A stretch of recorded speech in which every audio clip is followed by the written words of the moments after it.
Just touched down, back on road. Counting money, man, you know how it goes. Hit the VIP and tell my to strike a pose. Hop in mode, hop in mode. Just touched down, back on road. Counting money, man, you know how it goes. Hit the VIP and tell my to strike a pose. Hop in mode, hop in mode. This episode of the Barcode Podcast is sponsored by Prolific Arms, your #1 source for firearm safety services, offering concealed carry, handgun fundamentals, and defensive shooting courses. For $10 off of your next purchase, use the promo code BARCODE. And remember, here at Prolific Arms, we never compromise safety. Coming to the Barcode Podcast, man. I got to give you your flowers, man. He went to South High School. He's an alumni there. He went to University of West Virginia, Wesleyan, right? Yeah, Yes. he's a 6-year pro overseas. He's the co-owner of Honor Athletics and Skills Development. Y'all welcome RAYMONT McELROY, Milwaukee, Wisconsin. The Barcode Podcast, baby. Appreciate it.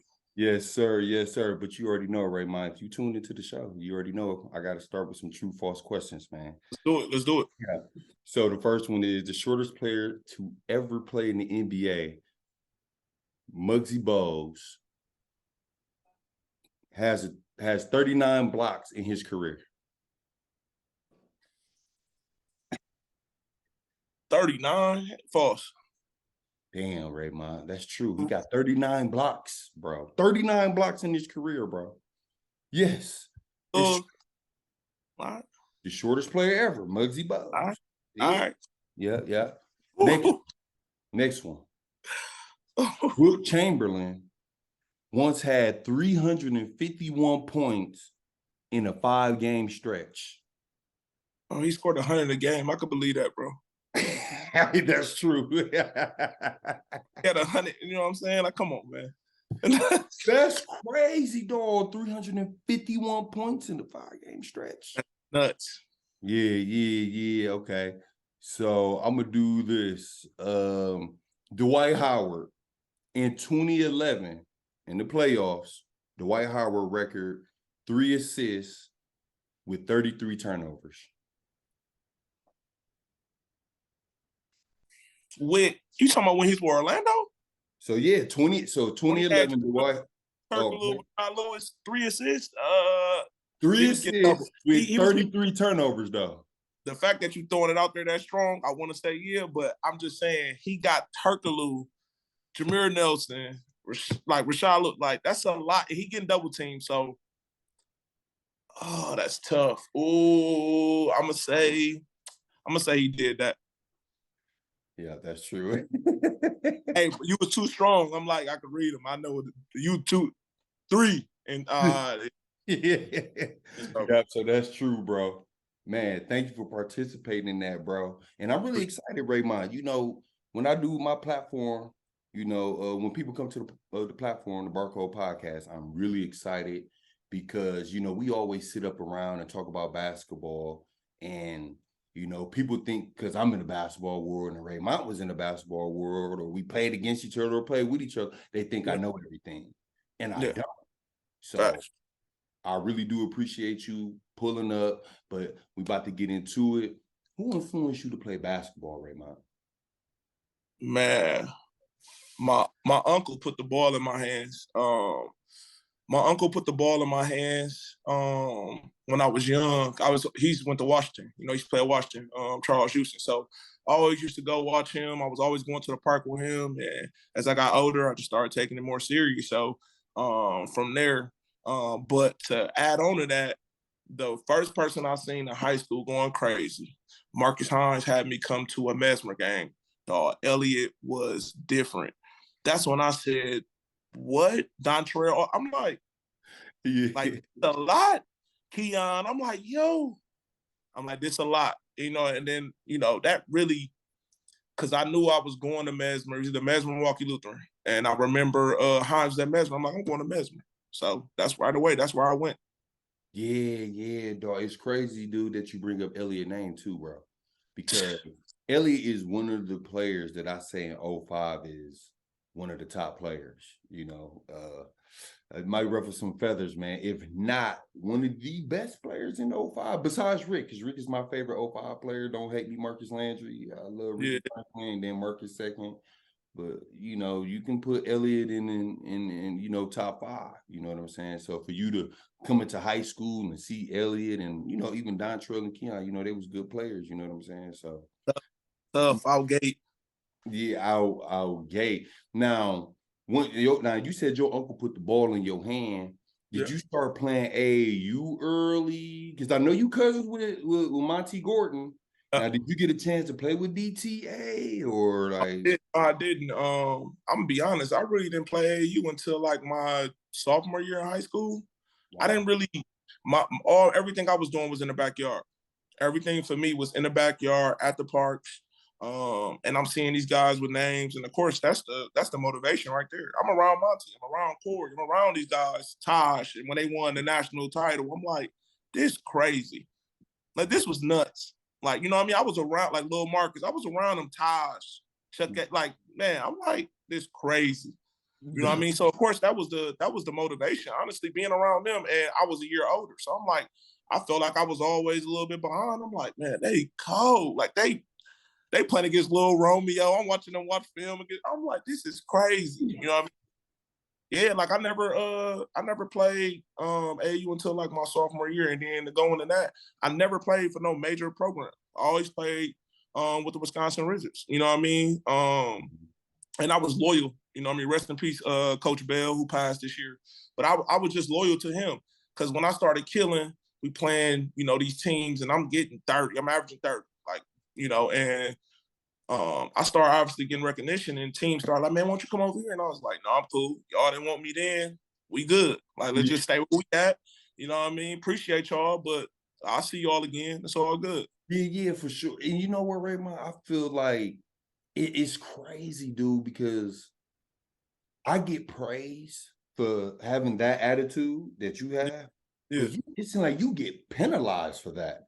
Yeah, I get penalized for it, for sure. I get penalized for that. I get penalized for after I left Northern Michigan before I went to West Virginia Wesleyan. I get penalized for not going D1 when I really had the opportunity. I had to film against Division I, you know, schools, and I didn't go that route. I was okay with being D2 and really understanding and dissecting the game and noticing like, yo, if I'm D2 and I'm always the guy, I'm going to be ready. It prepared me to go overseas because if you're not going to a top league, you know, where, you know, the guys that's like the Marc Gasols and the Paul Gasols and the Lucas, most of the time it's going to be situations where your teammates are not going to be good around you. You know what I mean? You're going to have guys that work a 9 to 5 and they just coming and jumping in practice or jumping in the game and they don't really know nothing about basketball. Yeah. You know, so I was prepared in the sense of I already had triangles, you know, being face guarded, boxing one, you know what I mean? So I was prepared for that overseas ASAP. Yeah. That's good. Now I do want to touch on this, right? Because you went to 3 different high schools. And you started off at Mesmer, correct? I did. Mesmer, Riverside, and then you ended at South. Yep. Now, going into Mesmer, bro, I feel like that was a good program, especially for you. How was it going into Mesmer? And tell me the reason why you transferred from there. So Mesmer, Marcus Hines, the name itself. Marcus Hines came. I didn't play in like MPS league. I played in a private school league, and we ended up finishing like I want to say we was like 10th in the nation. You know, they still do it now where they meet in Indiana for a national tournament. Like so, we here. I'm averaging again 25, 30, and Hines come, and he's sitting there, you know, chopping up. Him and my mom's running to each other, and then after the game, he like, man, I want you to come to Mesmer. I'm like, you know, keep in mind all my games at Mark Lutheran, so the coach already won me. But when Hines was like, you know, I want you here, it was over. It was sealed. So I go there. It's me, DT, said, D2. We all there, and you know, and might have been far fetched, but we felt like, hey, we finna play ball as a freshman, like you know what I mean. Yeah. For me, I can say I played summer league with the JV team going into my freshman year, and I was the lead scorer. So Hines was like, man, you're gonna play ball, you know what I'm saying, at some point. And before the season started, first off, Brother Bob, like, man, ain't no freshman playing VAR. So that killed it. And then Hines ended up leaving. It was over. You know what I mean? So then that goes into me going to Riverside. I go to Riverside. Man, I go there. I ain't gonna lie.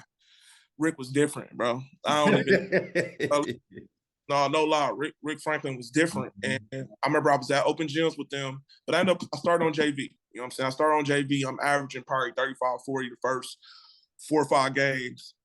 They moved me up to VAR. And you gotta think Fred was there. You know what I mean? It's crazy. So I'm like, okay, man, you think Rick coming out the game?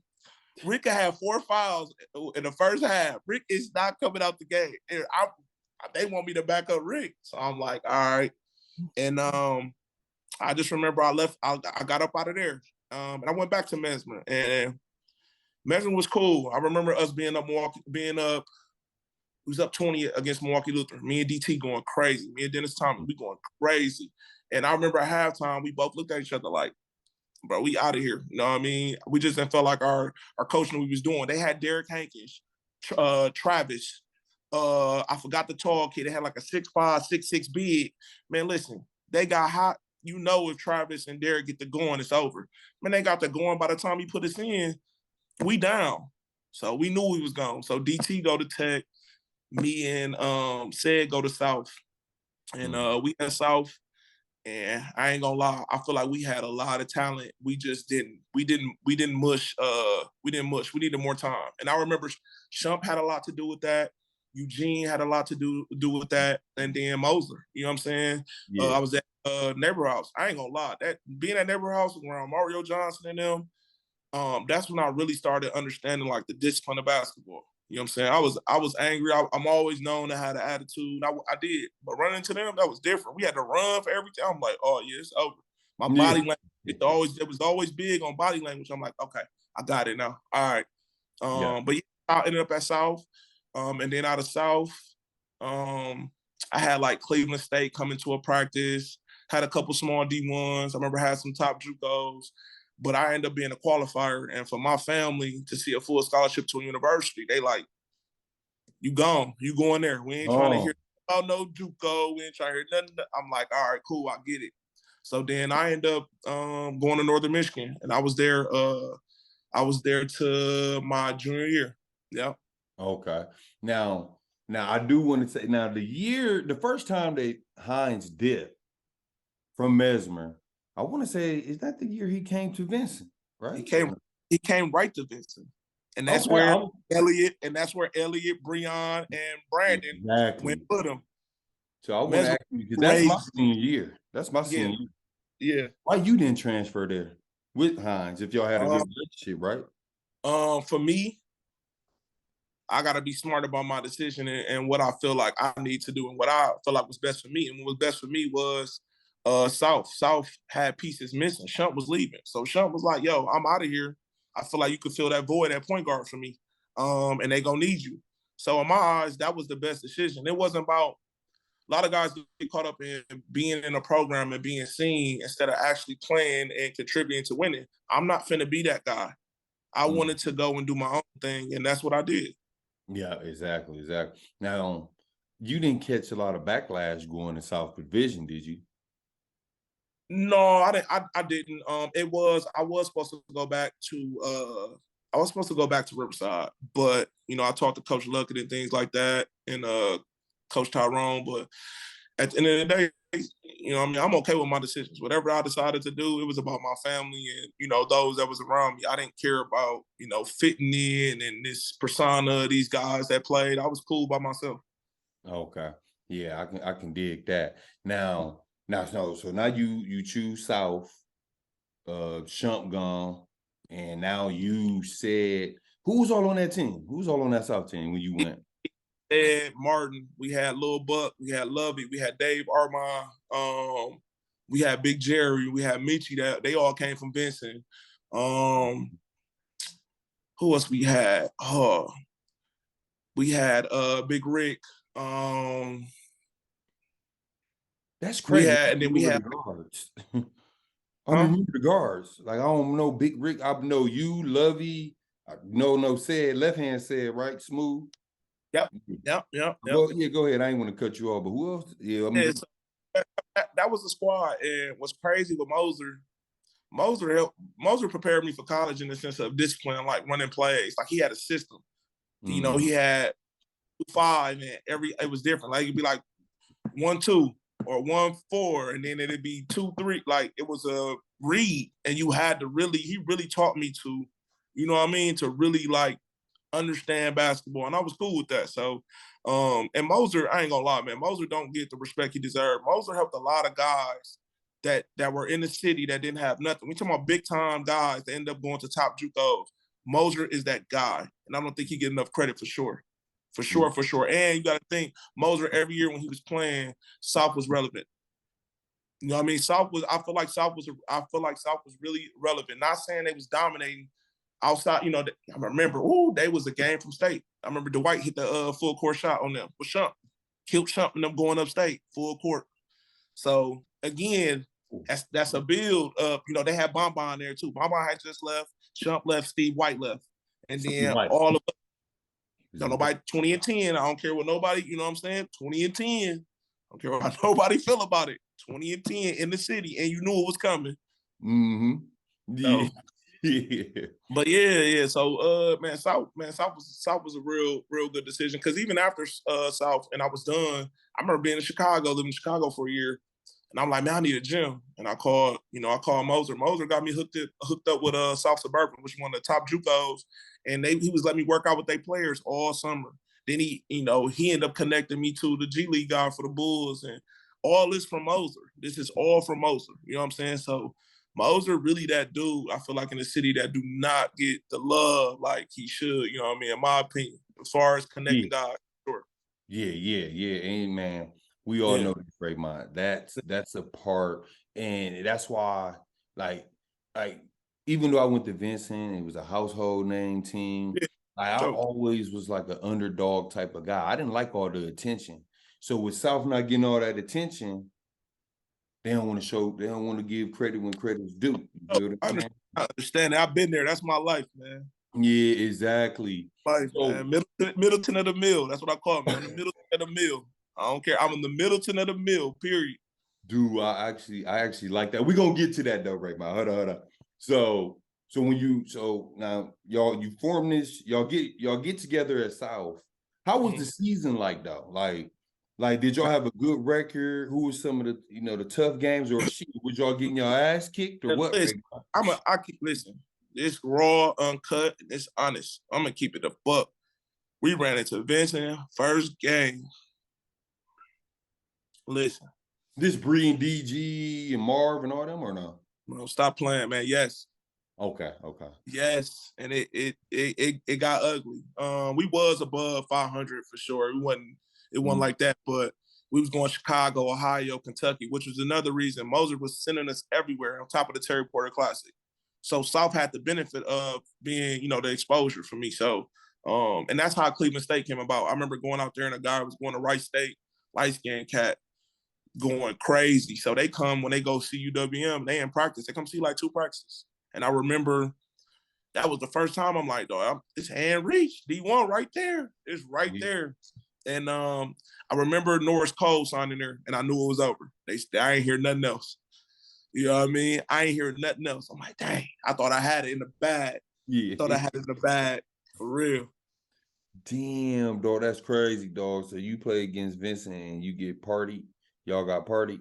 We got partied. Listen, I'll keep this. We got partied.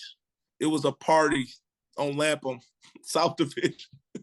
So how was your overall, like, not that game, but, the years that you was at South, like, how was your overall career for South, bro? Like, was there any, like chances to go upstate, any first teams, second teams? Yeah, like me, Martin, I think we was first and second team. And I just remember this, I keep this all the way 100. I really left Mesmer outside of the coaching. I felt like Said had made his name, left-hand Said. I feel like he made his name at Mesmer, right? And the coach was catering to him. I'm like, that's cool, I get it. So me and DT at that time we both averaging about 18 to 20 apiece. And we just like, yo, we out of here. So we end up just getting up out of there. So for me, said went to South, and I didn't know he was going to South. Listen, I'm gonna keep it all the way 100. Like, yeah, I really was trying to get away from said, and said came, and it was a lot, man. I ain't gonna lie. We had a lot of, our chemistry was bad. It was a lot of inside house stuff that was going on that wasn't cool. You know what I'm saying? Just like every school. I ain't gonna speak no details. You know what I mean? That's the code, but for sure, it was a lot going on, man. A lot. So yeah. Yeah, like I mean, I don't know, Raymond. Like in high school, because I know how you played like after college, well, during college and after college. Was it a lot of usage rates between you and said? Like, and was that the problem? Like, while y'all was at South? Like, you get my buckets and he want to get his. I just felt like for me, I needed to play with a guy like Redhead Martin. And that's why I went there. I needed to play with a Martin, and I felt like that was going to be okay. Like, I didn't have to take a step back. But when Said come, you can't put Said on the, you know what I mean? Said, you know, at that time, 6'3", athletic, going, you know, he a bucket, step back, everything, you know what I mean? So, it you know what I mean? It is what it is at the end of the day. I had to stick through it. I fought through it, and, you know what I mean? Shout out Said, you know what I'm saying? We may not talk, you know, that often, but yeah, this real. You know what I mean? I ain't gonna sugarcoat nothing. I really left Mesmer also half of the reason was to get away from Said. Get away from Said, yeah. Did y'all ever have a chance to like, I know you said, oh no, that was Dookie T year when Dwight hit the half. Yeah, that was before. Did y'all have a chance to make a statement? I'm gonna be honest though. It's crazy, man. Custer had, I think his name was Debro. He was just making a name, he was a shooter. Bro, I think Debro popped it. I think he came off the bench and had like 8 threes. I don't know. He wasn't even on our scouting report, bro. I swear. Popped us. Listen, popped us. He was the difference. And I think they won off like a buzzer beater. I think we might have been the second round of the playoffs. But yeah, so after that, it's right to business. You know what I'm saying? Moser, what up? Like, what's going on with school? Exactly. Like, I get it, cool. But I started just shooting up to showcases. You know, I remember me and Terry Hollins, we was traveling, going to different showcases, and Northern Michigan was there, and I think it was like 80 guys, and he called me as soon as I left, like, hey, I want you, let's do a visit. I had a visit the next week. Wow. So I'm saying, what schools after your senior year at South, what all schools were offering? I know you said it earlier, but yeah, so I had Cleveland State that was very interested, but like I said they went a different route. Moser put me on like 5 JUCOs. He really got that Chicago JUCO system down. Iowa Lakes, we had, you know, Northern Michigan, and then I might have had like Wyoming State, another D2. Wow. Yeah, so yeah. So for me, it was just like, and I seen how they rock and how they do. At that time, they like Grand Valley State. They take the guys from like the Michigan area, that Michigan State, Michigan, who wasn't playing that much, and they go there. So I'm like, yeah, I'm cool on that. Again, it got to fit me. He gave me the keys as soon as I got to Northern Michigan, ASAP. So it just made sense. Yeah, that's dope. And you said, now, when you went to Northern Michigan, you said that was the first 3 years, right? So I redshirted my first year. I took that year because back then they had the Canadians that can do 4 years of high school in Canada, but then do 4 years 4 years of college in Canada, then 4 years of college in the US. So they got freshmen coming in, they 23. Grown, yeah. And that go into, it's crazy. This go into my first game against, I played against K-Lou. It was his first game, my first game, on his birthday at Michigan State on TV. And they suspended the Canadians because they were trying to figure out the rule. Not saying they would have made the difference. We got mollywop, but it wouldn't have been that bad. But yeah, we got mollywop for sure. You know what I'm saying? So yeah. So how explain that feeling of seeing the younger Corey AAU winning nationals, you know, versus DeRozan and Romeo Miller, and now you in college and he in college and he going to one of the biggest, you know, colleges, Michigan State. How did that feel for you? Listen, this go back to YMCA, 124th. Anybody that really played basketball, you was there. I remember walking in the gym. Rest in peace, Tone. He in there. I remember the black ball head dude that was the assistant coach for Michigan State, and then I remember Izzo. How they working Corey out, and I'm just sitting there like, this crazy. And then time go by, I'm playing against Izzo. Izzo went to Northern Michigan, so he gave us the game. And then I remember talking to Izzo after the game. Izzo like, hey, where you from? I'm like, I'm from Milwaukee. That's how I know Corey. And I was like, I was in the gym when you came and watched him. You know what I mean? It's a smart, you know what I mean? That's crazy. And he just like, man, keep it up, you know what I mean? And he really rocked with my coach. And my coach even was telling me like, man, you might want to go D1 after this year. That game I had 20. I think Travis Wall and Kalen Lucas, Raymond Morgan, you know, like, come on, man. Like, come on. Chris Allen, they had some, listen. And y'all played at Michigan State? They went to the championship game that year and lost. To North Carolina. They lost. Yeah, they lost to North Carolina. So you know what I mean? So that was my first game ever is in front of 10,000+, 15,000+. And I just remember them yelling out, Corey's from Milwaukee, not you. And talking about my mom, bro. They talking about listen, my dad locked up at time. He like, your dad is in jail.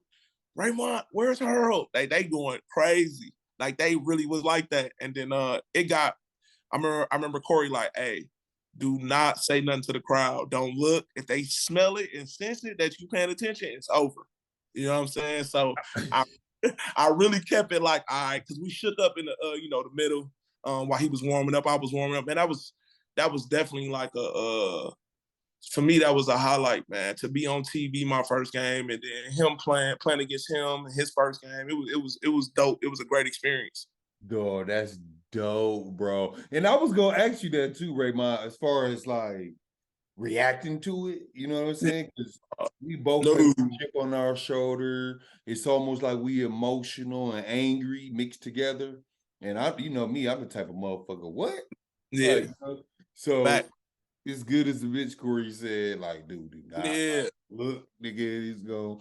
Yeah. They was talking crazy. Bro. Pictures off me of Facebook, everything. It was crazy, bro. Exactly, on my life. Now, how laser focused were you, bro? Like, we all basketball players, Raymond, and we have that mentality, like, I don't give a fuck that this fucking Michigan State. I'm about to try to win and bust their ass. Like, was that your mindset going into that game? Of course, and then you got to think, yeah, it's love before the game, but during the game, it's me and you, Lou. Like for me, it's me and you, K. Lou. Like when he got in, I remember like, man, we back on 124th. Let's hoop. Like, you know what I mean? I remember that moment. I remember scoring a couple times. I remember he scored a couple times. Crazy, dude. Listen, I swear, crazy story. Corey put the ball through his legs, bringing up the ball, G. Izzo called timeout. Why the fuck are you putting the ball through your legs? And I'm like, oh yeah, Corey ain't gonna be there too long. For me, when I heard it, I'm like, you recruit this Corey. If you watch Corey and you know this K. Lou, this what he do, get strained. Yeah. Exactly. So I remember that he like, why are you want to be fancy? Put him on the bench, brought him back in. Corey had to, switch stuff up. Corey game definitely switched a lot when he got to Michigan State for sure. Yeah, for sure. You know what I'm saying? He had to dim some of that down, but that's what made Corey great though. Yeah, I agree. Hey, Corey hate when I say this, but I watched him play overseas, Iowa State, Michigan. I said, dog, I love you at Michigan State, the best, bro. But I'm super structured though. So and I like Izzo rock and move for him, and but I feel Corey in his defense. Like, hell no, I'm having the ball in my hand my whole fucking life. So I get that. So after dropping 20 on Michigan State though, Raymond, is it going through your head like I'm supposed to be playing fucking D1 now? Yeah, my phone blowing up in the sense of my phone blowing up from friends, family, to other players, to even players on my team. They like, bro, you know what you just did? I'm like, bro, we just got smacked. Why does it? They like, oh, you just went crazy. I'm like, I get it, but we just got smacked. But they like, after I really took myself away from everything that was going on, I just remember like, dog, I did. But another person that really, really made me feel like was Marty McGarthur. He was at the game. And at the game, he like, Ray, I didn't know you could hoop like that. Like, I felt like it was, I don't want to say it was disrespectful. It's like, yeah, man. I'm like, man, I appreciate it, man. Thank you. And I know he an agent, so you got to stay professional. You know what I'm saying? Like, man, I appreciate it, man. Thank you. Good looking. I'm like, man, I'll be in contact type, you know what I mean? But in my head, I'm like, you know, I hoop like this. Like, bro, what? Yeah. Like, cool. Get it. You know what I mean? Keep it around. I was around him all the time because of Monty. And Monty was my cousin. I was always with Monty. So, yeah, for him to say that, I ain't gonna lie. I felt like it was a little, you know what I mean, for me in my head, but I kept it professional. I kept it player, you know what I'm saying? Yeah, as you should. Damn, and it's crazy, Raymond. I've been around you for so many years, man, and like the shit that people saying to you, like it seemed like me and you like kind of got damn near the same attitude, bro. And motherfuckers said the same shit to me. You know what I'm saying? So Yeah. piggyback off this, Raymond. When people say that shit to me, man, that's like putting motherfucking, you know what I'm saying? Like I'm turning up. You feel me? Like what? So when people say shit like that to you, you know, let's be honest. I'm pretty sure you took it personal. Did that allow you to work harder in the gym and shit, bro? For sure. Like, for sure it did. I remember just not getting that love that everybody else got right away just because I decided to go, not decided to go, I didn't go D1. So it was a lot of, man, you D2. And I'm just like, man, all right. I just feel like I got written off. I'm going to be honest with you. I really felt like I got written off. But that turned me, that's why I redshirted that first year. I literally, that summer, that whole school year, I'm kicking they ass every day. And shout out Chris Warner. He was the OG on the team. Like he was a Canadian. He was like 25 at the time, senior. Yeah. No, I'm not even for real. That's what it was. It was the rule. That's what they was doing. And Northern Michigan on the UP, so it was right by Canada. So that's where they were getting the players from. So yeah, like man, I took that to heart every day. And it was crazy back then. Social media wasn't big, so you hearing through other people that people saying this. You ain't seeing this on social media, nothing like that. Yeah. And I think that's the thing that fucking boys are skin. Like, Yeah, for sure. motherfuckers and shit. Like, oh, bro, like, what? You know what I'm saying? You always play with a chip on your shoulder. And even with all this shit going on around the time, Raymond, are you, did you ever feel around that time like, damn, am I a late bloomer? You know, even though you had the confidence growing up playing basketball, Sure. but did you feel like you was a late bloomer? Late bloomer. I was a late bloomer. I was a late bloomer for sure. Like high school, I probably averaged 16, 6 and 6.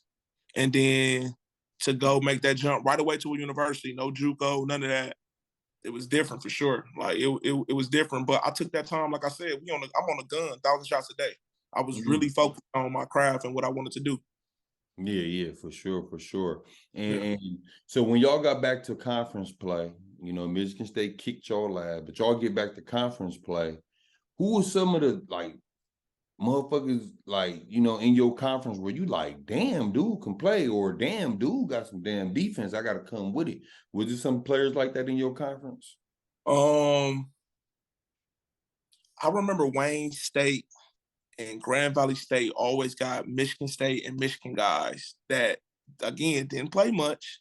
So they had guys there. And I remember it's a big guy. He played on the team with Luka. I forgot his name. It's an African dude. But he was like that. I'm like, bro, you should not be. Like, bro, he was cold. I remember him. I remember Greg Foster. Greg Foster is still playing overseas right now. He playing all county. He you know what I mean? They call him Speedy. Speedy. For the team from the Indiana areas. His name, they call him Speedy. But he went to Saginaw Valley. And I remember playing against him. He was definitely a problem. It was me and him. I beat him for freshman year. I remember that. I got freshman year over him. Oh shit. Now what about far as defenders? You had anybody you felt gave you a hard ass time, or in my conference, or are you talking about in the city or what? No, in the conference. We're gonna get to all that, Raymond. I'm gonna be honest with you. No, I ain't. I'm gonna be honest. No, as a freshman, I was coming off screens, get double teamed. Like the tension was on. I think my freshman year I might average like 14, 4-4, something like that. And I got freshman year, and I played the most minutes in the conference. So, you know, for coach to have that trust in me ASAP, it was everything. So I'm not gonna sit here and act like I was averaging 14, but I was only shooting, you know, 6-7 shots a game. It wasn't like I'm out there chucking, but I feel like I got to where I needed to get to every time. Yeah. And you said you were shooting how many shots? I was only shooting 6-7 shots. And had an average 14? Averaging like 13, 14, yep. That's so high percentage, great shot. Yeah. I'm freshman of the year. I'm all American freshman team. So they picked like 10 guys, all D2 across the nation. I was on that top 10. Yeah. Yeah. Shit off, Raymond. Getting your shit off. Yeah. I love it. So Northern Michigan, you leave there and go to West Virginia Wesleyan. West Virginia Wesleyan. Now, what happened Oh to man, Michigan? You getting your shit off, you getting freshman of the year, and then you leave there? Why would you leave there? You done had 20 on Michigan State, you got freshman of the year, you got this. But they keep going. My freshman year, second team, averaging like 18. Then we go into my junior year, coaching change. Listen, this all 100. You know what I'm saying? So, Doug Lewis come through from Milwaukee. You know what I'm saying? I remember telling him, like, you know, when my coach ended up having heart problems, my coach called me like, Ray, I'm leaving. I'm letting you know first. You know what I mean? And I remember like, man, I need to release. I'm in the summer. I'm chilling. And he called like, man, you want to release? Like, man, you should come back. You're the leading scorer. All right, bet. He literally drove down that night, meet me and mom. So I'm thinking everything cool. I'm thinking everything good. Season start, it was just a different animal. You know what I'm saying? I had to take my ego out of it because at that time, I'm like, man, I'm finna go average 25. That's my junior year. I just average 18. Coaching changed, man. It's all about fit. What fits you? You know what I'm saying? And what happened was basically, I just remember us playing Michigan Tech. You know what I'm saying? As a man right now, as a 33-year-old man, I can say if I made mistakes or if I did something. That was the first time I was on pins and needles about what I said, my body language, everything, because he was real strict. His communication, I didn't like, honestly. But so long story short, you know, I mean, we at Michigan State. We playing at Michigan State. We playing at Northern Michigan against Michigan Tech, our rival, another good team, D2, powerhouse. He go around asking everybody like, "Why you think we lost?" And I'm like, man. He go around. I'm the last person. He like RAYMONT McELROy. I'm like, oh shit. He like, why you think we lost, Mr. NMU? I'm like, they had 23s. I felt like our defensive principles of helping too hard was why we got beat. He like, man, get the fuck out my locker room. I'm like, you gonna get my release? He like, yeah. So I remember getting my stuff. Obviously, he get to talking crazy. You know, at this point, it's like, I ain't your player no more. So we going back and forth. Security, you know, he threatened about security. So I just got my stuff. I left. And then I stayed there for another semester because when you sign the letter of intent, it's good for a year. Yeah. So I remember University of New Orleans was about to go D1. And I could transfer there and I would have been eligible to play right away. Because they went D1. Yeah. But for me, just have my daughter. So I'm like, man, I can't cheat. In Milwaukee, I'm like, all the way down there, that's tough. You know what I mean? So I stayed, waited out, went through my visits, did everything. And I actually committed to Tusculum University first. It's a D2 in Tennessee. Yeah. And I remember being in Mayfair Mall, and I remember getting a call like, Ray, I'm leaving. I'm like, Coach, what? Coach Boone. He like, I'm leaving. I'm like, all right, okay. He like, I'm just gonna take all your stuff. You're gonna come with me. I'm like, I'll get your ticket there. Don't worry about it. So I go out to West Virginia, not knowing the atmosphere or nothing. I just believed in him so much. I'm like, I'm gonna rock out. And man, that senior year was everything I needed. That whole entire summer, that was the hardest I ever worked in my life going into my senior year. Yeah. Damn, that's crazy. And I want to go back to the coach. When the new coach came, did you just feel like it was like bad energy with him walking in the door? I'm gonna be honest. I didn't. I thought everything was smooth. I thought everything was good. just based off what he told me and my mom, and that's all you can go off. The problem I didn't do was the same thing I did with the Northern Michigan coach. I didn't ask the right questions. I didn't ask his system. I didn't ask where he seen me fit. I didn't ask him to give me film on a player that I reminded him of in his system. And that's what I stress a lot right now to a lot of guys I'm helping in college. It has to make sense. Don't go just because of the name. Where do you fit in at? You know what I mean? A lot of guys commit to schools without asking these questions, and that be their problem. Yeah, that's real shit, dog. That's real shit, man. And dude was, from what you saying, strict to the motherfucker because Martin Gross was there. that Martin name's Gross, not familiar. Martin Gross. redhead that went to South. Okay, yeah, he played plenty defense, didn't he, dog? Yes. Yeah, okay. Yeah. Yes. You know what I mean? So that happened, and you know, just small stuff would be like, man, you ain't from Milwaukee, and I'll be like, bro, what? Like, what you talking about? Like, he's like, man, you ain't from the city. Ain't no way you from the city. And again, I swear I'll never forget dude. I remember he like, yeah, you better learn how to Dougie. This one teach me how to Dougie was in. His name was Doug Lewis. He's like, this my program, this my shit. I'm like, bro, I never said it was my shit, but it was just always a friction. And I feel like he really just made me as the example, you know what I'm saying? And then talking to my boy DeMarcus Phillips that ended up going there that second semester while I'm still there, it was an example. He like, yeah, I had to show him that was my program. Like me and D-Mac like this. That's still my brother to this day. Talk to him, you know, very often. Yeah. But, you know what I mean, for him to be like, yeah, I had to show him this is my program. And it's like, I never said it was mine. At that time, I was averaging like 10, 5, and 5, and we winning. So for me, I took my pride away, my ego away. Let's do it. I'm still starting. It was like, man, coach, like, you know, why ain't start? You know what I mean? Like, coach, I just want to talk to you. I just want to feel like, what can I do? I'm in the meeting, just talk to him. He's like, you only do 99% of what I do.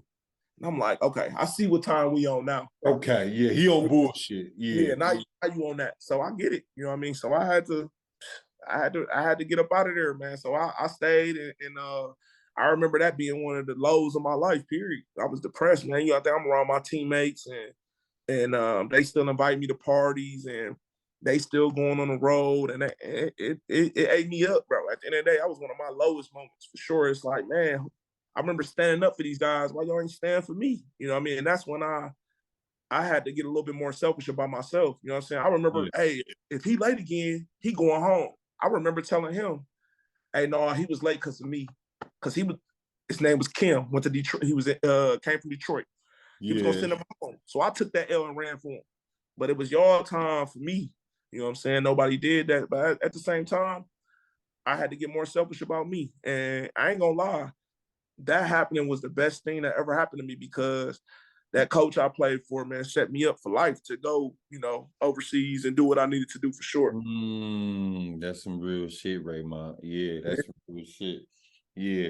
So you pack your bags. You like, I don't even know where the fuck I'm going. I just know I'm going to Virginia.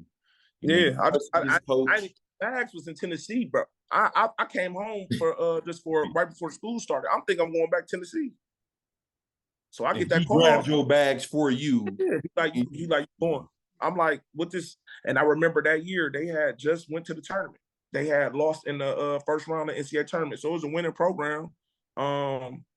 And man, I remember just him trying to make me a shooting guard. I was playing point guard, high school and at Northern. So he turned me to a shooter. He like, listen, yo, floater, yo, efficiency. He like, you need to be on the wing and how smart you are.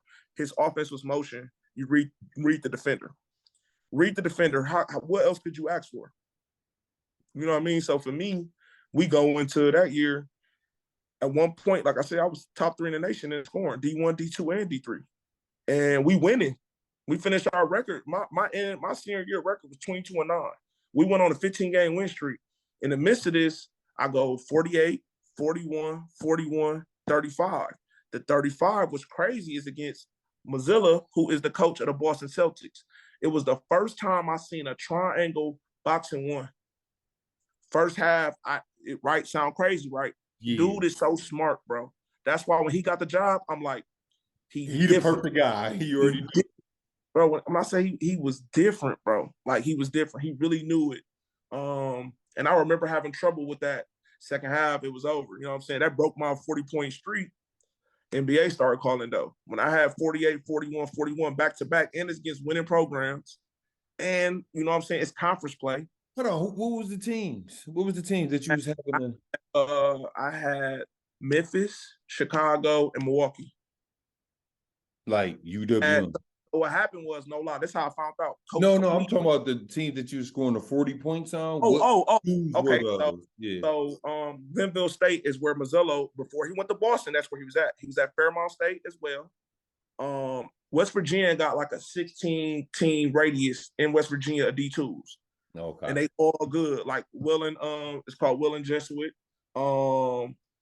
I forgot the other school name. I want to say Shepherd University, something like that. They all like D2s, and they in that Virginia where it's a lot of African American players. Mm-hmm. So I'm like, man, and I just remember, man, I'm at that time I couldn't believe what was going on. Like, I'm not even gonna lie. I'm like, well, I couldn't believe I just did this. But then to do it again, yeah.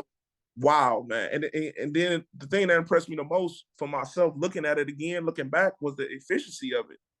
Guys go get 48, but you took 20, 30 shots. I'm doing that right under 20. You know what I'm saying? So while being scouted, while being doubled, while being face guarded, you know what I'm saying? While dealing with the scouting report, we watching film. They watching film on me. Listen, hold on, Raymond. I'm sorry. I got to pause you, dude, because it's funny because I was just telling somebody today, man. Dog, listen, forgive me for this, Raymond. Go ahead. These guys that, be trying to do, I guess they be killing their rec leagues and shit. And maybe, whatever. Yeah. But for you to have 30 and it was a scouting report on you, I was just telling somebody that today. Now you can play. Not playing against the Q bar that just got finished smoking a black, smoking some motherfucking Henny, and you done had 30 on them. Okay, I just got finished partying, but we talking about a motherfucker that did watch film a week straight on RAYMONT. He likes to do this. They like to run this play. He like to, how that shit go. Yeah, for sure. For you to still have that, man, I just wanted to add that shit in there, man, because it's funny you say that, and it lets me know that you a true basketball player. It's facts. You can listen. You can look it up. It's facts. I ain't lying to you. I finished averaging 21.5 my senior year. It's facts. Dope. Yeah, so when you transition to playing off the ball, being that two guard, did you feel like, oh shit, like I've been on the ball my whole life, this is how I feel like I need to play? Or were you like more the 1-2, or you were strictly the 2 when you? No, I was strictly the 2. We had his name was Reggie Chambers. He had transferred from Florida Gulf Coast. He was there the year before and led them to being in the tournament and a winning record. And I respected what was going on. Like, I get it. That's your position. So for me, coach was like, man, play the 2. He was like, listen, we're gonna benefit the most playing the 2 with Reggie. So from there, man, listen, my boy, when I had 48, I remember him telling me like, hey, I'm coming to you right now. I'm coming to you. You know what I mean? So, for sure, like, man, that it was a perfect fit, perfect situation, perfect coach, man. He understood me. He knew how to get the best out of me without disrespecting me and, talking to me as a young man. So I respected Boone for that, for sure. Yeah, for sure. That's dope, man. And I'm pretty sure your relationship was pretty good, even though you played that 1 year with him. Oh, yeah, for sure. I still talk to him, man. Listen, I talk to them to this day. We talk about players. We talk about helping guys, getting school. Even if they ain't got no spots, they sending me to other people to help guys get, in the school. So, man, we talk all the time. Mm-hmm. Now, what all awards did you get, Raymond, playing that 1 year there? I got first team. I got one of them was an All-American with 1 spot. Another one's honorable mention All-American. Another one was I played in the D2 All-Star game, the top 24 players in D2. I led that in scoring. I had 21 in the All-Star game. I have a first team All-Region. Man, so I'm not trying to be like anything that I could have got, and I got like no, I just did. Like we was winning. I think the key piece was I was killing and we was winning. Like a lot of guys killing, but y'all ain't winning. Yeah. I was winning with it. You know what I'm saying? We was a 4th seed. I remember NCAA, we was sitting there on a Sunday. I never thought I'd witness this, like sitting there waiting for your name to get called, and we got a 4th seed. And I remember sitting there, man, I remember just like, dog, I'm going to the tournament, G. Like, what? I'm going to the tournament. I remember telling my coach, like, man, thank you for everything. He like, we ain't done yet. And I'm like, all right. You know what I'm saying? I'm like, cool.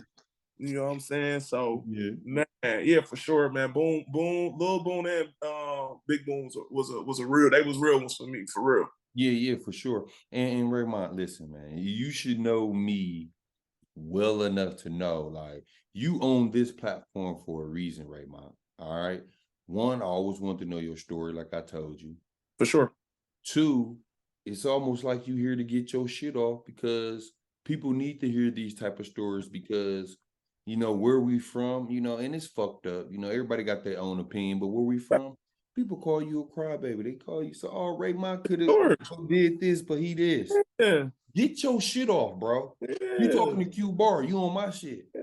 Listen. You know what I'm saying? Like, if crying got me 21 a game and had Bucks in the Bulls in Memphis calling my coach, I'm a crybaby. I get it, but I ain't gonna lie though. I take that. I take that for what it is. I accept that. Yes, I was.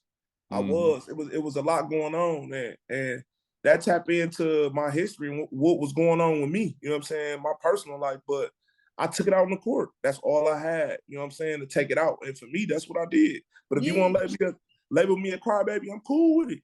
I'm cool with that. I'm okay with that. See, I ain't pushing. People, I think people mix this shit up right here, Raymond. Yeah. Being a crybaby and having passion. I think you have passion. Yeah, you know, I'm gonna be honest. Yeah, I have.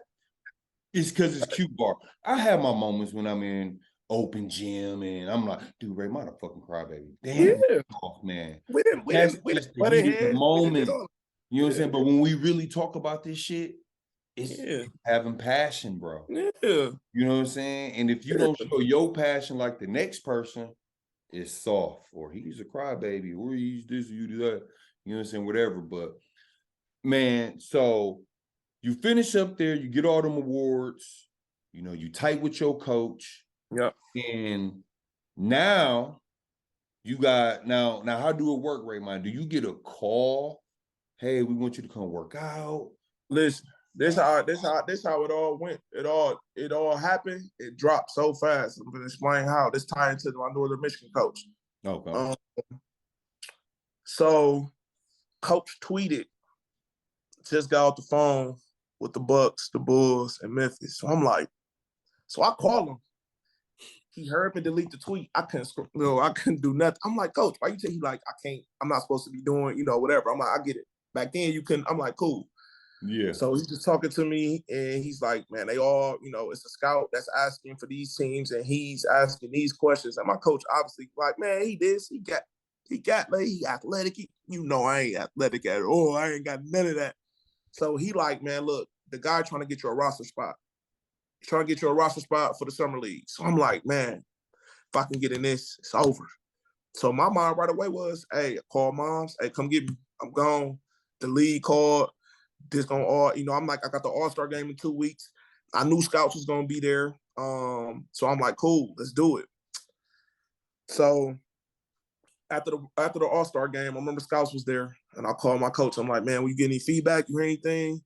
He like, Ray, the scout, they did a background. That's what they do. They called Northern Michigan. They didn't call your original coach. They called the coach that you left, and he killed your name. I'm like, what you mean? He was like, he said you had a bad attitude. He said you wasn't that good. And, you know, he just said you were selfish and you wasn't athletic and da-da-da. Keep in mind, for me, I'm going to keep it a buck. What hurt the most was, bro, from the city. You know what I'm saying? I don't care if you did dislike me or dislike how I was or how I was moving. But you from the city. Because if somebody was to call me from the NBA for him, I would have said, man, he is amazing. Go get him. You got to have him. Even though we weren't getting along. So I feel like just that quick, NBA dream gone that fast. And you didn't even add this, Raymond. Dude, you was a young man. I was a young man. You was a young man. So for him to do that, damn, that's bogus. The thing I want to ask you now, when you feel like that shit got yanked, how your mental, how your spirit do you still want to play basketball, or are you like what? Like, tell me how you feeling, bro. I'm throwing them in the bag with everybody else. Now I got to prove you wrong too. I'm throwing you in the bag with everybody else.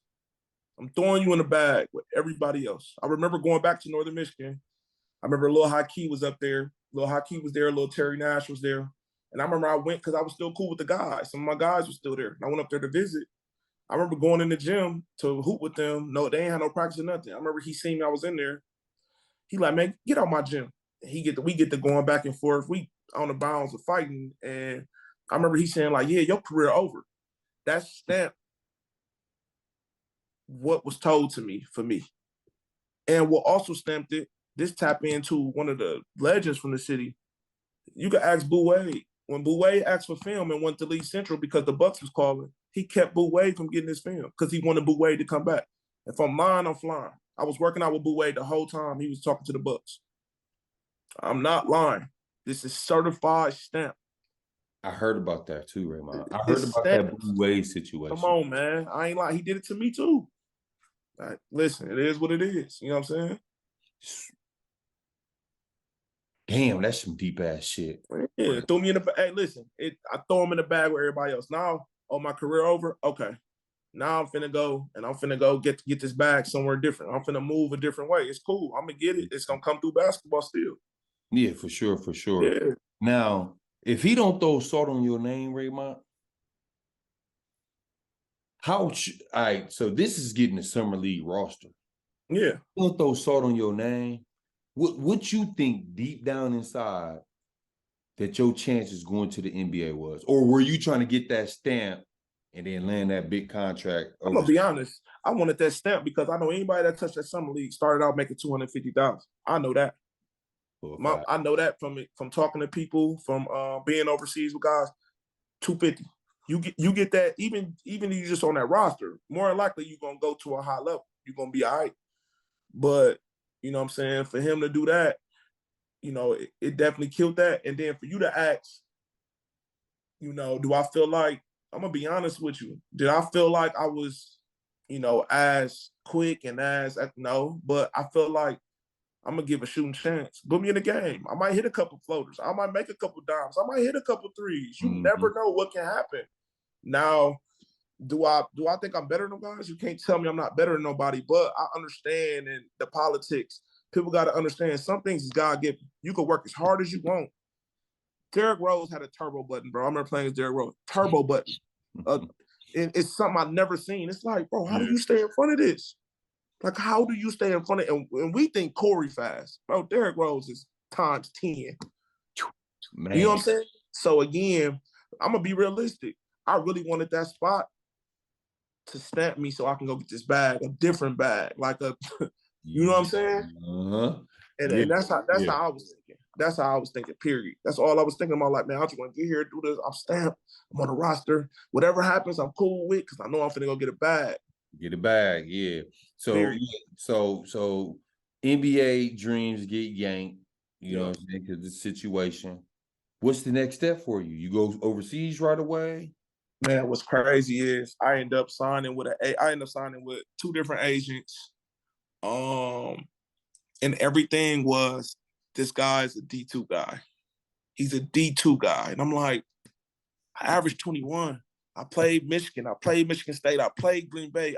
I'm you know what I mean? Like, I got all the accolades. What's going on? And that's when I started understanding why people rather go D1 and D2. I had guys signing that averaged 2 points, 1 point at a small Division I, and they picking these guys, even though I've been the guy on the team and I'm winning and all this is going on, and they still pick that guy. That's when I started understanding the business of basketball, understanding why people went Division I over to going, you know what I mean, instead of going Division II and being that guy. Because if you a guard, it's gonna be tough already if you D1. But if you go D2, chances slim to none. You know what I'm saying? So from there, I remember going to Chicago, MVP of the camp. Remember going to New York, MVP of the camp. Went to Vegas, MVP of the camp. And Mac and Shawnee Mac is really throwing me to these places like, bro, you gonna get signed. You gonna get signed. Every time it was, I'm an MVP, but they picking another guy, a big or a wing, guards are the hardest things to place overseas because they already got guards and guys our size, you know what I'm saying? Or they can go get a high level or a guy that played D1 because to them, he nice, he did this, or a summer league roster guy because his name is stamped, right? Yeah. It was, I mean. So it took me, it was crazy. It took me a year and a half. It took me a year and a half to get my first deal. He did take a year and a half. Now, was you a little bit frustrated? Would you? What? Yeah, like, yeah, What? Bro, yeah. Talk to me, Ray. what? Listen, I'm like, oh, I just did all this work. I'm going to these camps on side of my resume, and I got film, and I'm doing this, and my coach backing me, my coach calling. I'm like, what is it? So I was like, you know what? I'm going all in. This it. I'm like, I'm going all in. I remember working working triples, doubles. You know what I'm saying? I had to go to an overseas camp. I remember Mac had got me some sponsors, and then I came up with the rest of the money. This time I'm not working out because I can't work out to go to this overseas camp because I need to make this money to go. So I go over there. I'm over there for 30 days. 30 days, I'm in Europe. You know what I'm saying? I'm over there. And after the first 2-3 games, I get the win. I get the speed of it, the strength of it, how the refs call it. A leading scorer. But the thing was, what I had to catch on to, and guys need to realize when you go overseas and you playing against these teams on these tours, they got their players. I'm outdoing a guy from Cincinnati, had 30, but coach like, man, I already signed him. He signed to a deal. You know what I'm saying? He like, man, we switch something up, we'll call you. So I'm like, again, I'm starting to understand the business of basketball. But I'm like, okay. So I just keep networking. I keep talking to coaches. I keep my head.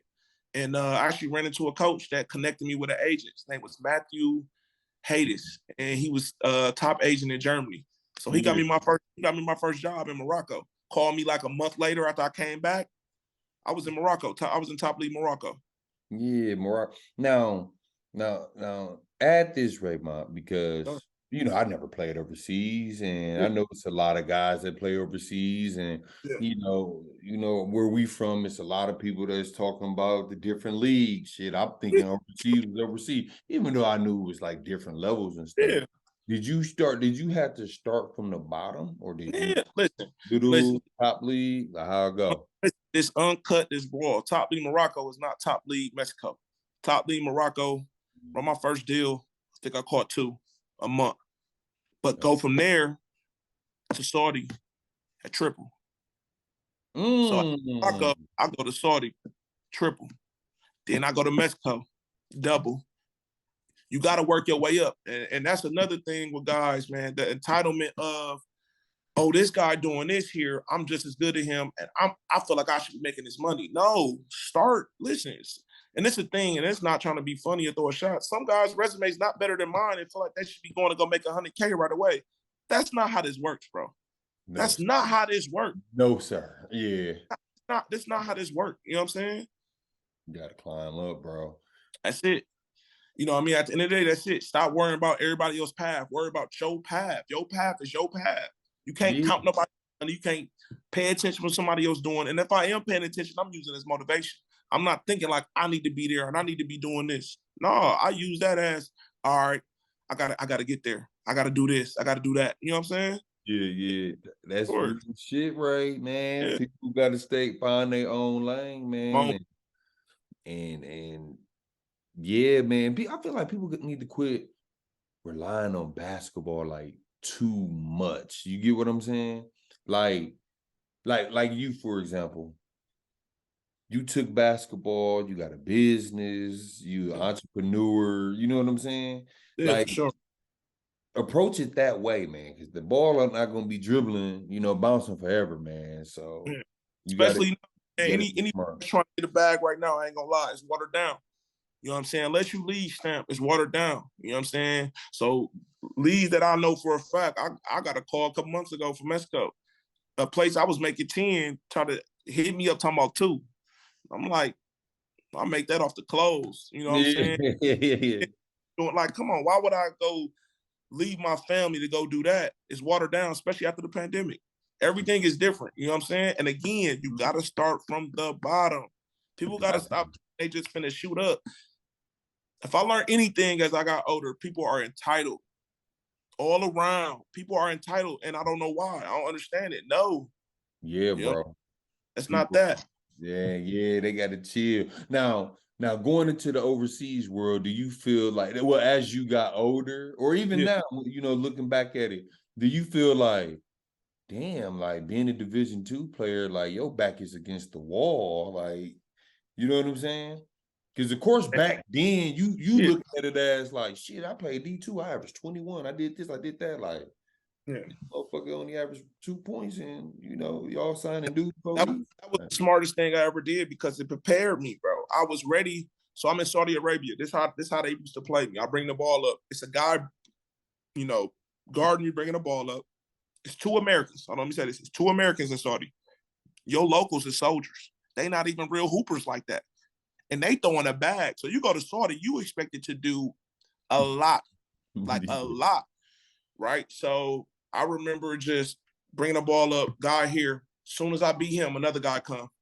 Then you got to find a way. They don't care that they double team you. Go get 30 and get us a win, or you going home. Yeah. When I was in Saudi, I went through 4 teammates in one season. In the 6-month season, I went through 4 bigs. I went through 4. Yeah. Hey, what country? I think you told me this a long time ago, dude. What? If you get caught stealing, they cut your Oh, hand off. listen, What country was that? listen, this tie into this too, man. I got a book I've been writing, bro. This tie into the Brittany Griner situation. It's crazy. I was doing this before that. I just never finished. But this tie to going to another country and understanding their rules. When you get to Saudi, they tell you bringing drugs into their country is death. It's a paper that you sign when you get to do a little passport and you get there and they stamp you. It says that on there. So, you know what I mean? I understand the Brittany Griner situation. I really do. But I also understand that as being the person in her shoes, I know not to try that. I know not to play around with that at all. You know what I'm saying? And then I remember, what was that, my second time in Saudi, I got stopped by some soldiers that was on my team. I'm trying to leave the country without telling them. I got a guaranteed deal. Got some family emergencies. I'm like, yo, I got to go. I got to hit it. Bro, when I say they stopped me, guns and all, and wouldn't let me get on the plane and told me, like, if you don't give us everything that we gave you, the money, shoes, all this, man, that's what I did. I took my passport, had my phone, took my book bag off, gave it to them. They made me sign something saying that I got all my money because I had a guaranteed deal. If I leave, they still got to come through. I signed off on it. And at that moment, I'm like, yo, because they told me they was going to say I stole. And I remember in that moment, all I thought about was like, yo, if I go in this jail, nobody ever going to hear or see me again. I remember having that moment, bro, like that scared. Like I'm in the airport and started crying, bro. I thought it was done. Yeah, that's Thought it was over. shit. Thought it was over, bro. Damn it. Hey, and I was about to ask you, like, how was the overseas life? Because I always hear the good side of, like, oh man, such a beautiful place. But I remember you telling me that though, and about the hand thing, dude. And Listen. just So hearing that story, shit, deep as a bitch, man. what was crazy? Saudi was the safest place I've been. Saudi Arabia and the biggest bag, and it was the safest place. Period. It just was. Like, the food was natural. You know what I'm saying? The people treated you like, you know what I mean? You was everything. The only problem I had with Saudi was it was no drinking, no clubs. And so after I win the game, I just got to go in my room and play the video game. Like over there, McDonald's is split in half where the women and children go over here and all the men got to go over here. At that time, women wasn't driving in Saudi.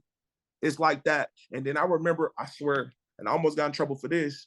I remember a young lady, all in black, at the grocery store trying to take a picture of me. And I remember my teammate slapping her phone down. I'm like, she can't take she a fan, whatever. He like, if she posts you, you're going to jail. You're in trouble. Like it's like it was like that, bro. But why? Their religion. So for instance, at the game, it's not one woman at the game. Like it's nobody. Like it's all dudes. When I say I'm playing in Saudi, playing in front of 15, 20,000 on a regular. And it's all dudes. All dudes. I remember going to the soccer game, bro. First time I went to a soccer game in Saudi was crazy. But when no females, none at all. None. So when you mean like no drinking, like they ain't got like no bars or no shit like that. Bro, nothing. Soda, water, juice, nothing. And what's crazy, funny story. They was doing hookah back then before hookah got popular here. I'm like, bro, I'm not doing that, bro. You know, I'm like, what is that? Now everybody doing it here. Yeah. Crazy.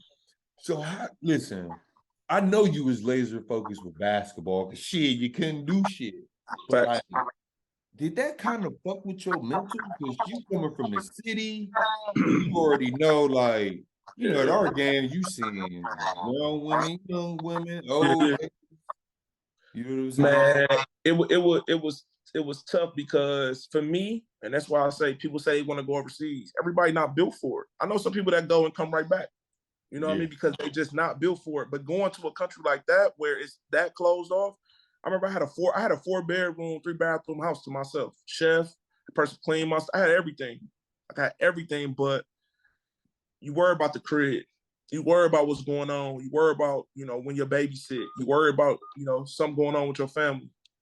You know what I mean? You worry about those things. So for me, you know what I'm saying, I was ready to get up out of there a couple times. I'm like, man, I gotta go. Mom's sick or this going on. Bro got into it with somebody. You know what I'm saying? And that's the sacrifice you have to make when you go over there, especially when you're in Saudi. That's a 12+ hour trip, plane ride. Ain't no up and leave. Ain't no I'm finna get in the car. I'm finna go pull up. No, ain't none of that. You gotta, you know what I'm saying? You gotta wait that out. Now, you had what you did 6 years overseas, right? Correct. Yeah. You have. I think you had a successful 6 years. You had a grind. You know, you had some different experiences and whatnot. When basketball was over, I know you got into some stuff. You know, as far as like, being like, well, what came after that? Because I know you like an agent. You're a business owner where you do the skills development. What else you do? You sell the clothing, the Honor Athletic. Yeah. You know, you got a lot going on. Like when basketball was over with, what did you get into right away? You ain't try to get into coaching, nothing? No, right away I got into I do it now. I'm teaching and then crisis mentoring. I always felt like when I was done, I knew kids, working with kids, at-risk youth, helping these guys that don't have father figures. That was my calling after basketball. And I was okay with that. You know what I'm saying? It was crazy how the training stuff started. I was doing it without knowing I was training. I was just, you know what I mean? Hey, come, I want to work out. Let's go. But then as I started going, people started asking, people kept calling. I'm like, you know what? Since I'm retired now, I got a gym. Let's do it. And that's kind of how that really, you know, took off, you know what I mean, for me. Yeah, exactly. And before we get too, you know, not too deep into that, you know, you came back, you know, that's when pretty much all the pros was coming back and stuff, and you know, the D1 guys, and you know, we got the open gyms on 84th and High School, and Mary Ryan, Hillside. Yeah. And you know, you got this long resume, Raymont, you know what I'm saying? And you know, you got better as you got older and whatnot. And we get it. We know this rec or open gym or whatever. But what's your mindset coming back? You know what I'm saying? Because we human. I didn't did it. I didn't came back, open gyms, like, okay, I'm about to let these motherfuckers know why they call me bar. So when did you have that moment and what open gym though, bro? Which so to start off, you mentioned rec. To say rec, you know what I mean? It's no disrespect to nobody. When I was overseas, I remember just working on my craft. It could be just working on the left-hand move. And for certain guys, they like, bro, Ray all right. Like, he ain't like that. Not knowing, for me, the bigger picture was this. And that's no knock that, you know what I'm saying, some guys didn't play or nothing like that, but I'm working on something. I'm working on a move against a defender in a you know, with a game and a ref. And for me, that's what I was doing. But when it come to that open gym, I took that, listen, Shump will tell you, it's a lot of guys that'll tell you, listen, I took that personal. I took that real serious because this is me now. I feel like I'm informed. Now, all right, so back then y'all weren't talking about me. I wasn't ranked. I didn't go D1 and I didn't go to the league. Now Let me see what's going on. Let me see what up. Yeah. Man, and I swear, nothing I doing Middleton at the Mill. Nothing I was doing was Kyrie Irving-ish, James Harden. It was nothing. It's me coming off one jab go or a floater or just catch and shoot, and that's what it was. My game has never changed. My game has always been the same. If anything, I just became more efficient and was able to get to my spot easier. Nothing I did was athletic. Nothing I did was quick. None of that. You know what I'm saying? I just knew how to get to my spot and I played the right way. And that was my whole mindset in open gyms was I'm going to hold him. I don't want to team up with none of these. No, y'all go over there. I'm cool. It was me, Teague. I forgot the little light skinned dude that went to Tulsa East. Man, we in light skinned yeah, dude. we on 84th running the gym. Like no lie. And I can name so many names on that list. We on the court every time, winning. And that was my mindset. I wanted to destroy everything. You know what I'm saying? So for me, it was just, yo, this the time to show. Like, you want to be named with these people, let's do it. And that's why Shumper every once in a while put up a post or something like, man, Ray was the best one in the gym. He was the best one in the city at one point. He felt like that. And that's not saying nobody was coming back at me, but we talking about the Dwights, the DGs, the Mike Taylors, all that. I remember, hey, let's go. I remember, like, I was ready. I was ready in the morning. I knew gym went to the afternoon, in the evening, but I'm like, yeah, today that day. I can't wait. I hope they all there. You know, just being 100. I'm a hooper, bro. Dude, that's how I was, Raymond. I ain't gonna lie. I'm not running from nothing. I'm a hooper. Yeah. Open gym at 5 p.m. Come on, I'm bro. thinking about it all day. I'm there early. I'm there early. I'm there when they cut on the lights, bro. I'm there. On the real geek, bro. On the real. and I'm glad we talked about that though, Raymond, because you know, we human being, bro. Facts. You know, we remember what motherfuckers done said. You know, it ain't being petty or like, you know, no crazy shit like that. Like, don't, you know, this is basketball. So yeah. when motherfuckers, you know, think about, say some shit, you know, back in high school or AAU, and now, okay, you're a champion. I'm at mine. We in the same gym now. Okay, let's get it in now. Let's get it. Let's do it. Let's do it. Mm-hmm. So, yeah, dog. So let's get into, you know, you being the co-founder of Honor Athletics. You know, you got the gear on, show the tag, show the hat. Yeah, you know, listen, I'm coming regardless. Yeah, exactly. So like, well, before you really get into that, I know Shiny Mac. I know a lot of y'all know Shiny Mac. You know, that's big bro. Yeah. And just describe your relationship and how, you know, y'all collab with the whole Honor Athletics stuff, man. Yeah, so Honor Athletics started like 2010. And I remember the first time I run into Shiny Mac, we had Neighbor House. And this was me on the process of going to South, leaving Mesmer. And I remember Eugene, you know, he used to work Mac out. And I remember us putting the video, they was putting the video together. And I'm watching. Shiny Mac was putting a video together for the Houston Rockets. First time I ever meet him. Then I remember working out with him. And then our relationship just kind of grew because he just seen how much I love the game. Just seeing how much you know what I mean? He was really working out Mario Johnson. Mac was working on Mario Johnson. I always was like, man, I want to get in. Like, everybody watching the side, like, no, I want to. Mario coming off Washington and what he did. So it's like, yo, I want to get in this. Like, let's, you know what I mean? Show me. Yeah. And I remember the small stuff, man, the small details, man, he used to show me how to fake pick up D to make it look good on film or look good in the game and just look like, you know what I'm saying? Like, you ain't really working that hard. But it looked like I'm just out there, man, what? Listen, it was the small details for me. So, and then from there, we just built, you know, that big brother mentality when he was overseas and when he would come back and we'd go to open gyms. He was taking me. I was still young. I'm super young. He's still taking me.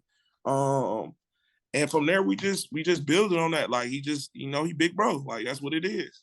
Yeah, for sure, man. Listen, I think I told Shiny Mac this, man. You know, see, it used to be like this. Mr. Riley had the best highlight tape that I seen up until I seen Shiny Max. I was like, wow, this motherfucker, you know what I'm saying? Like, it was VHS, dog. Remember going to Rio House, just watching it like, damn, motherfucker can shoot. And then you already know who took over that. Trey Jefferson got the best highlight tape. Yeah. I ain't even gonna listen. I ain't gonna. Yes. Yes, and a yes again. Perfect, bro. You know what I'm saying? And then I want you to touch on, because Honor Athletic is more than just, a brand. You got skills development. You're a trainer. Yeah. Like how do you connect with the kids and being a mentor and stuff, man?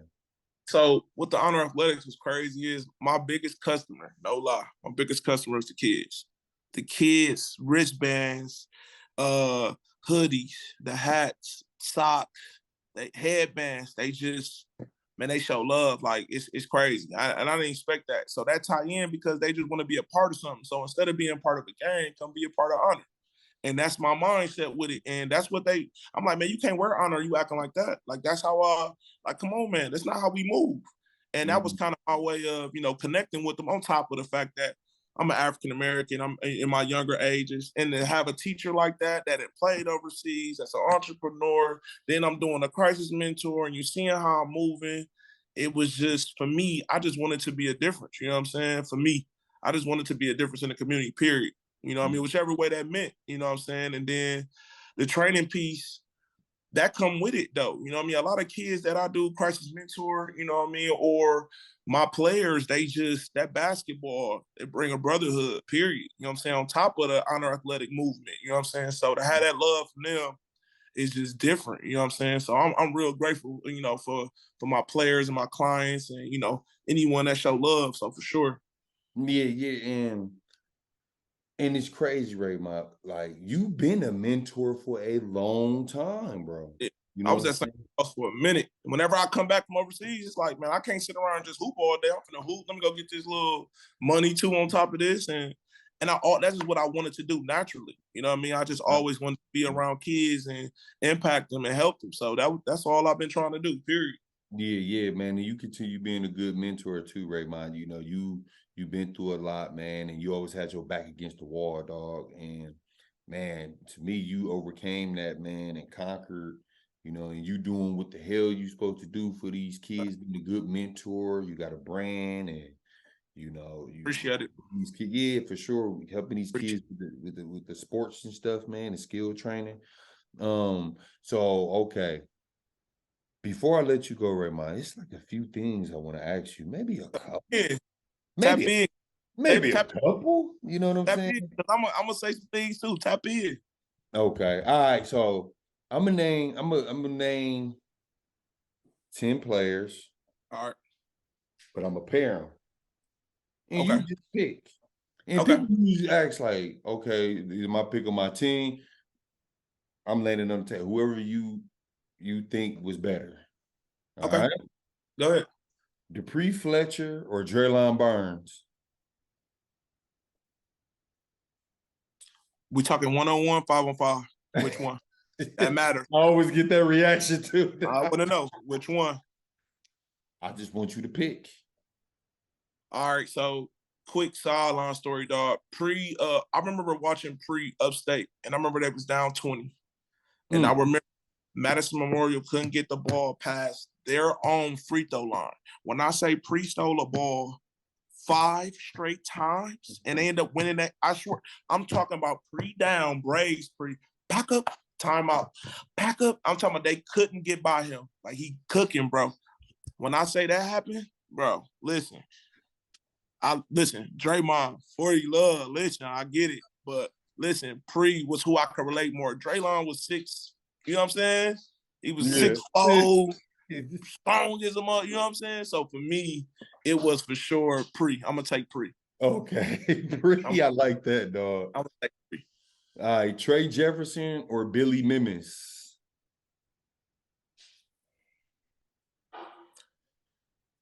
I'm gonna listen.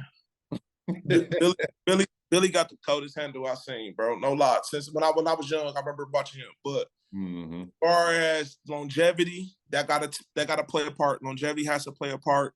You just said the coldest highlight. Like what we, you know what I'm saying? Ball is life, baby. Ball Like is life, and, baby. and he at D1 going crazy. And they can't keep him out the lane. I remember Boo was like, man, they can't keep him out the lane. I'm like, man, at first I'm like, man, he overhyped. I remember Boo Williams. I'm like, he over. Boo like, bro, they can't nobody keep him out the lane. They couldn't. He was going crazy every level. Every level. Bro. Woo. So you So got life. Now you kind of young, so I hope you remember these guys. Go ahead. Qmont Greer or Carl Landry? All right, so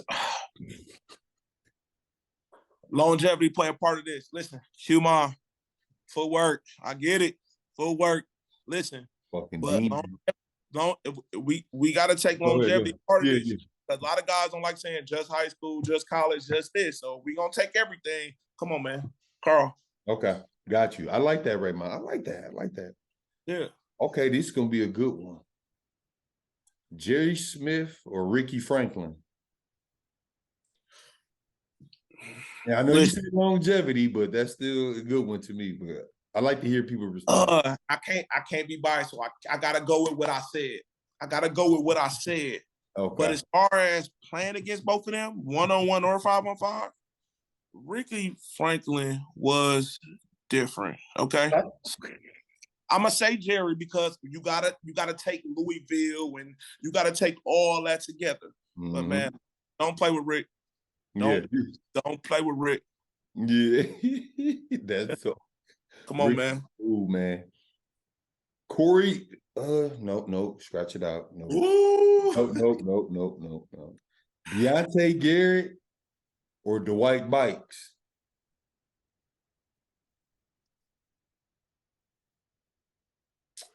Now, this is a tough one. Yeah.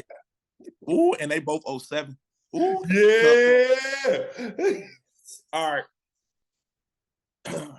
DG was easy to guard till he got that J. And we got that step back going to the left. It was different. Couldn't get to it. Dwight always had a counter. Man, I'm trying to think. Dwight dropped 40 on pre, bro, at Power League. I'm really trying to think about all this. Hold on. Shit. All right. To lead my team, DG. As far as getting a bucket and fearlessness, I'm going Dwight. But to run my team, so for me, right, I want to run my team right that's going to run, set everybody up, that's going to rebound a little, assist a little, score, control the tempo. I'm gonna go DG. I like that. Last one right here, bro. Hey, Raymond. Me and you done came a long way. Oh, man. Quentin Barfield or Quentin Noblin?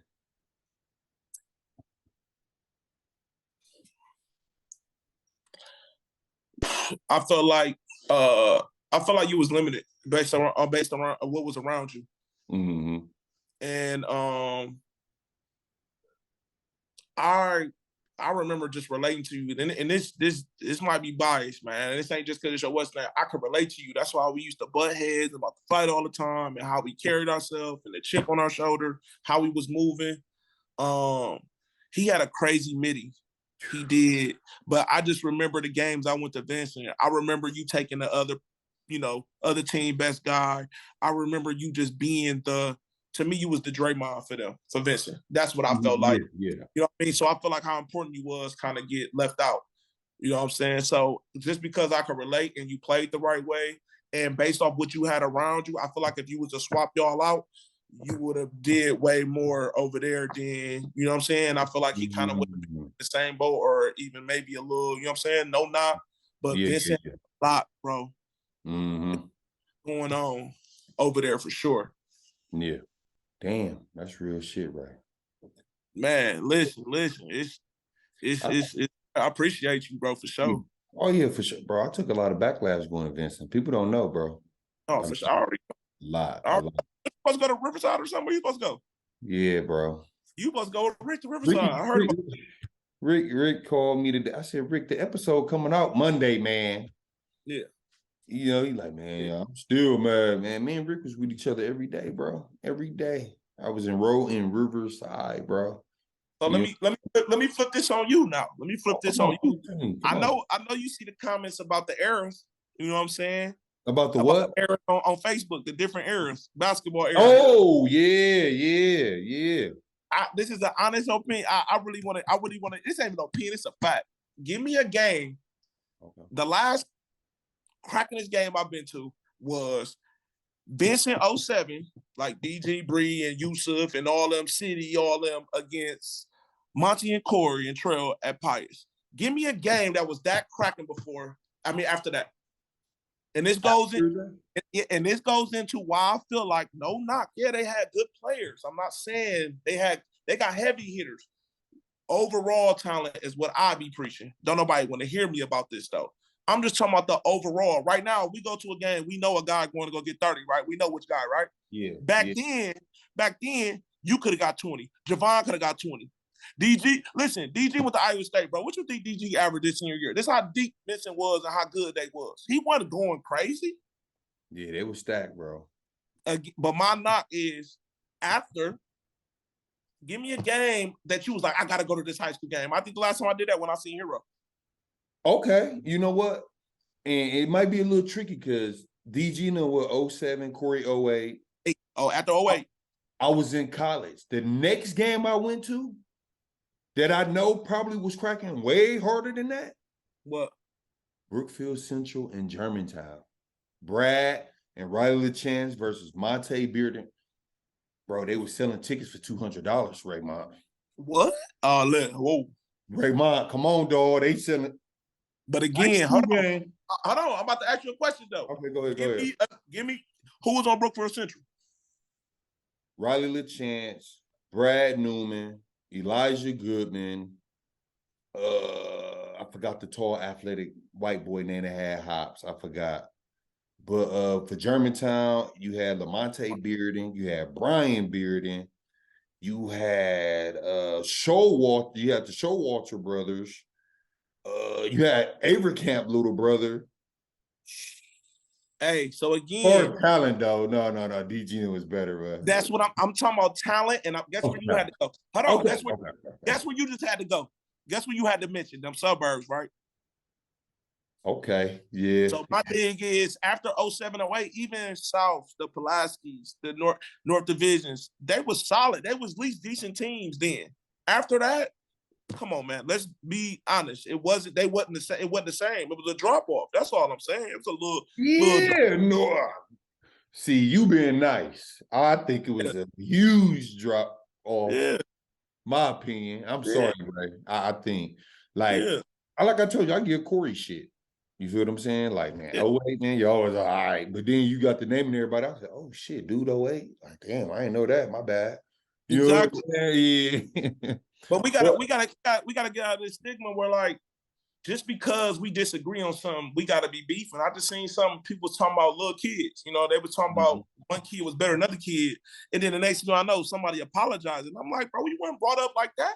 Stand on what you believe. If you say somebody better than somebody, stand on it. Put that money up, let them play or whatever. But don't, I'm sorry, man. No, we all for the city. We all want to win. We all want to eat. We all want to just be good, you know what I mean, for the city. But it's like, why we can't have a disagreement just because we got different perspectives on something? Yeah, that's it, bro. Different opinions, bro. This shit crazy. That's it. Hell yeah. Hey, before you leave, I'm going to say this, and it's no disrespect that train, because there's a lot of people that knock me for training, and I respect it. And I'm going to say why you should train with me. I wasn't athletic. I'm not fast. I'm not strong. I don't have none of that, right? So everything I have is really teaching efficiency, IQ, getting to the right spot. Q, let me ask you something. Your son, right? Let's say he want to hoop, right? Mm-hmm. You got a Benz. Let's say you got a Benz, right? You gonna take that Benz to somebody that ain't never worked on the Benz, or you gonna take that to somebody that ain't worked on the Benz and got that experience and been in the field? I'm taking it to the Benz dealership. So listen, that's all I'm saying. Worked on the Benz, my bad. Hey, look, that's no knock and no disrespect to nobody. Shump started, I was Shump first client, bro. Shump has grew for sure. And people, Toon told me to shout out Toon. It's a difference between training and skill development. I didn't understand. Toon broke that shit. He like, bro, yeah, training, you catching, you know what I mean, you know, just rebounding, they get they win. Skill development is actually breaking stuff down little by little. Well, when Tune wrote me about that on IG, and I'm like, damn, because I had just started my page. He like, so bro, what you doing? Because I put development skill training. He said it can't be both, bro. Which one you finna do? And I'm like, what you mean? Tune broke that down to me, bro. And that's when I was like, okay, you know what I'm saying? And again, I ain't gonna never knock nobody, how you do it, what you do it. My daughter just ain't going to anybody. My daughter go to Shump, she gonna go to Corey, and that's just me and my personal opinion. Mm-hmm. And that's how I feel. Again, just because we got different perspectives, don't mean I'm hating on you. Don't mean I got nothing against you. It just is what it is. That's how I feel about basketball. Period. I agree with that though. Damn. Because dude, you know what? It's so crazy, dude, because I coach AAU out here. Yeah. And a lot of kids be like, Q, work me out, work me out. You can call Shump right now. He was the first person I called, like, man, how you feel about this, bro? Like, I feel like I'm a X and O's, like during the game, like be right here. He like, yeah. You know what I'm saying? So it's levels to it, you know. It's levels, and I ain't gonna lie, Shump on a different level. Monty is on a different level. Cuz out there, man, Inspire Athletics, man, North Dakota, man, shout out Cub. Listen, he is going nuts. His business just got built. Listen, he got his own gym out there. He taking over. Like it's levels. And I reached out to him. I reached out to my boy in North Carolina. You know, just I wanted to get advice. I really wanted to understand it. I didn't just go in and thinking I knew everything. I don't know everything, even though I played. My thing is, prime example, Lil Brad. Lil Brad went to Mexico, right? We took him to Mexico before he caught his deal. He was prepared based off the fact he got to see what the speed was like. He got to see what the refs was going to do. He got to understand that and understand your teammates not be good and what's expected. Again, I just feel like, not saying it can't be done because you can study, you can get better. It's just, I want somebody that been in the field. That's just how I feel. And if you feel different, go take that Benz to 19th to Action and tell me you finna go do that. You got a 2022. Go take it to 19th to Action. That's all I'm saying. Yeah, I like that. Listen, I don't care who feel a way about nothing, but it's about perspective. We all human beings. You know what I mean? We all human beings. And at the end of the day, we got our own opinion, own perspective. We just got to respect it. We got to agree to disagree. And that's okay. But just because I say air ain't this or this ain't that, or I think this person better, don't mean I ain't say you was nice. Don't mean I don't, you know what I'm saying? I ain't cheering for you. It just is what it is. Yeah, man, for sure. Hey, man, I appreciate you coming to the Barcode Podcast. Y'all got RAYMONT, McELROY, man. Y'all tap in with him, man. He doing great things for the community, mentor, you name it. Man, thank you for coming to the Barcode Podcast, bro. I'm out. Thank you, RAYMONT.